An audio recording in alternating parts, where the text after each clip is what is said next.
Thank you very much, Mr. President. I am proud to be speaking today as an ambassador of the European Union of Jewish Students, an umbrella organisation representing over 200,000 students. I stand before this council as a Muslim, not to further demonise the nation of Israel, but to remind you the moral obligation we all have here today to protect the only country in the world whose very existence is constantly under attack. I come here today to ask questions. Why is Israel consistently and conspicuously singled out for condemnation on the grounds of human rights violations, yet the world turns a blind eye to the human rights situations within the rest of the Arab countries or some of the nations from the Far East or Northern Africa? The world was very quick to condemn Israel for defending itself from Hamas's unrelenting rocket and mortar attacks from Gaza. I ask you, what about the human rights of Israeli Jews, Israeli Muslims, Israeli Christians, living constantly fear of attacks from Hamas?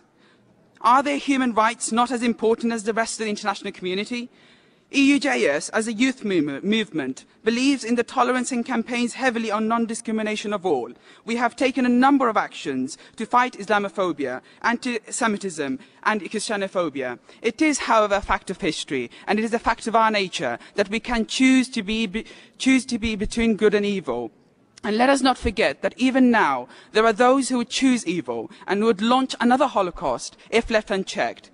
People like Ahmadinejad should not be encouraged by the Human Rights Council, but halted from his anti-Israeli agendas. As a consequence of decisions being made at this council, anti-Semitism has regained a place at our universities, where at times it is not the mob who are removed, but the Jewish students under attack. And under the shadow of a hateful ideology, with global ambitions, one which targets the Jewish homeland as a scapegoat. Of course, like any country, Israel should be subjected to fair criticism.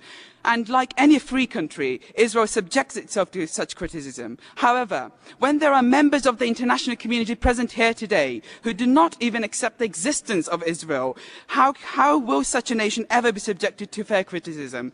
Finally, Mr. President, I request the international community gathered here today to take on their solemn duty to protect and promote human dignity at home and abroad by defending the vulnerable and by challenging the aggressors. I was honoured to have been the representative of the European Union of Jewish Students at the 16th session of the Human Rights Council. As a person of all faiths and strongly embedded in all three Abrahamic religions, I was proud to be a Jewish voice at this council. I am an active member of my university's Jewish Society and the British Union of Jewish Students. It was therefore a privilege to take part in this student movement at an international level. I am an active campaigner for human rights and justice all over the world. However, I have always remained disheartened by the disproportionate and unfair focus of the Human Rights Council on Israel, the disregard to the rights to human dignity for Israelis, and the ignorance shown to some of the worst human rights violators around the world.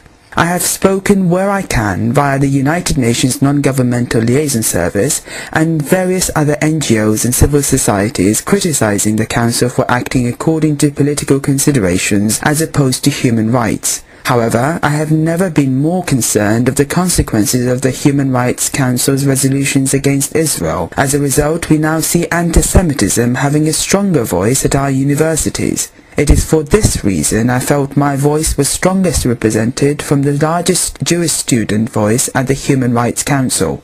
EUJS campaigns for the non-discriminations of all and has led the European student voice with its constituent members in addressing not only Jewish issues, but issues affecting humanity as a whole. Although I claim Judaism, Christianity and Islam as all my religions, I have been nurtured as a Muslim all my life. It was therefore an opportunity for me to support EUJS's progressive agenda in interfaith collaboration and strengthen its voice at this council. Difficult to face such a biased audience at the council, however I remain proud that I have joined your movement in protecting and promoting human dignity for the citizens of a nation whose very existence is persistently under attack. Thank you very much, and may the peace and blessings of God be with us all.